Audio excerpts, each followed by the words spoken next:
Photography एक कला के रूप में परिचय। ये सिर्फ एक बटन दबाने का काम नहीं है, बल्कि पलों को कैद करने की कला है। हर तस्वीर एक कहानी कहती है और फोटोग्राफर उसका लेखक होता है। आजकल स्मार्टफोन के आने से हर कोई जिंदगी के महत्वपूर्ण पलों को कैमरे में कैद कर सकता है, लेकिन एक अच्छी फोटो लेने के लिए सिर्फ एक अच्छा कैमरा काफी नहीं है। इसमें क्रिएटिविटी, धैर्य और अभ्यास की भी जरूरत होती है। फोटोग्राफी की दुनिया में कदम रखते ही हमें एहसास होता है कि यह सिर्फ तस्वीरें लेने का जरिया नहीं, बल्कि खुद को एक्सप्रेस करने का जबरदस्त तरीका है। फोटोग्राफी का इतिहास बहुत ही दिलचस्प है। इसकी शुरुआत 19वीं सदी में हुई थी। सबसे पहली तस्वीर जो हमेशा के लिए रही वो 1822 में जोसेफ निसेफोर निप्से ने ली थी। तब से लेकर अब तक फोटोग्राफी ने बहुत लंबा सफर तय किया है। समय के साथ टेक्नोलॉजी में सुधार हुआ और कैमरे छोटे और यूज करने में आसान हो गए। 20वीं सदी में फोटोग्राफी का इस्तेमाल न्यूज और विज्ञापन में भी BRH गया। रंगीन फोटोग्राफी भी इसी समय आई और इसने फोटोग्राफी की दुनिया को एक नया रंग दिया। डिजिटल जमाने ने फोटोग्राफी को और भी आसान बना दिया। अब हम बिना फिल्म के सैकड़ों तस्वीरें ले सकते हैं और उन्हें तुरंत देख सकते हैं। डिजिटल कैमरों के साथ साथ स्मार्टफोन कैमरों ने भी फोटोग्राफी में क्रांति ला दी है। एक अच्छी तस्वीर के लिए सही रोशनी बहुत जरूरी है। रोशनी न सिर्फ सब्जेक्ट को उभारती है, बल्कि तस्वीर में गहराई और भावना भी लाती है। प्राकृतिक रोशनी का इस्तेमाल सबसे अच्छा माना जाता है, खासकर सुबह और शाम के समय जब रोशनी नरम और सुनहरी होती है। रोशनी के साथ साथ तस्वीर का कंपोजिशन भी महत्वपूर्ण होता है।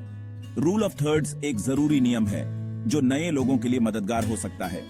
इस नियम के अनुसार तस्वीर को 3 बराबर हिस्सों में बांट लें और इंपॉर्टेंट चीजों को इन लाइनों पर रखें। एक और जरूरी बात यह है कि तस्वीर लेते समय फोकस पर ध्यान दें। सब्जेक्ट को साफ और बैकग्राउंड को धुंधला रखना तस्वीर को प्रोफेशनल बनाता है। ये सब छोटे छोटे स्टेप्स हैं जो आपकी तस्वीरों को खास बना सकते हैं। नए लोगों के लिए सबसे पहला सुझाव है कि अपने कैमरे को अच्छी तरह से जानें। इसके अलग अलग मोड्स और सेटिंग्स को समझें। ये जानना कि कौन सा मोड किस सिचुएशन में काम आता है बहुत मददगार हो सकता है। दूसरा जरूरी सुझाव है कि हमेशा अपने कैमरे को अपने साथ रखें। आपको नहीं पता कि कब कौन सा पल कैद करने लायक हो सकता है। प्रैक्टिस करते रहें और अलग अलग एंगल से तस्वीरें लें। इससे आपको ये समझने में मदद मिलेगी कि कौन सा एंगल सबसे अच्छा है। आखिर में अपनी तस्वीरों को एनालाइज करें। ये देखें कि क्या अच्छा है और क्या इंप्रूवमेंट की जरूरत है। खुद को क्रिटिसाइज करें और दूसरों की राय भी लें। इससे आप और बेहतर फोटोग्राफर बन सकते हैं। फोटोग्राफी में अपनी क्रिएटिविटी का बहुत जरूरी स्थान है।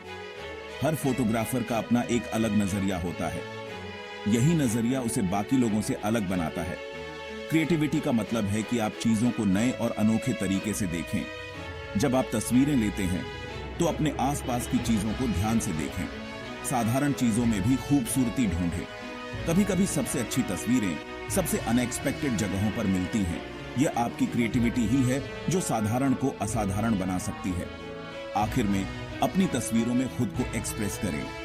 यह आपकी क्रिएटिविटी ही है जो आपकी तस्वीरों को आपके व्यक्तित्व का आईना बना सकती है। याद रखें, एक अच्छी तस्वीर केवल टेक्निकली सही नहीं होती, बल्कि उसमें फोटोग्राफर की आत्मा भी झलकनी चाहिए। फोटोग्राफी में माहिर होने के लिए रेगुलर प्रैक्टिस बहुत जरूरी है। जितना ज्यादा आप तस्वीरें लेंगे, उतना ही आप इस कला में एक्सपर्ट होते जाएंगे। हर बार जब आप कैमरा उठाएं तो कुछ नया सीखने की कोशिश करें। हर तस्वीर आपको कुछ नया सिखा सकती है। अपने आसपास के अलग अलग जगहों को एक्सप्लोर करें। यात्रा पर जाएं, नए लोगों से मिलें और अलग अलग कल्चर का अनुभव करें। ये सब आपके फोटोग्राफी के लिए इंस्पिरेशन का सोर्स बन सकते हैं। जितना ज्यादा आप अनुभव करेंगे, उतनी ही वैरायटी आपकी तस्वीरों में दिखेगी। आखिर में याद रखें कि फोटोग्राफी एक सफर है, मंजिल नहीं। हमेशा कुछ नया सीखने की कोशिश करें और अपनी क्रिएटिविटी को बढ़ावा दें। अपनी कला पर विश्वास रखें और खुद पर गर्व करें।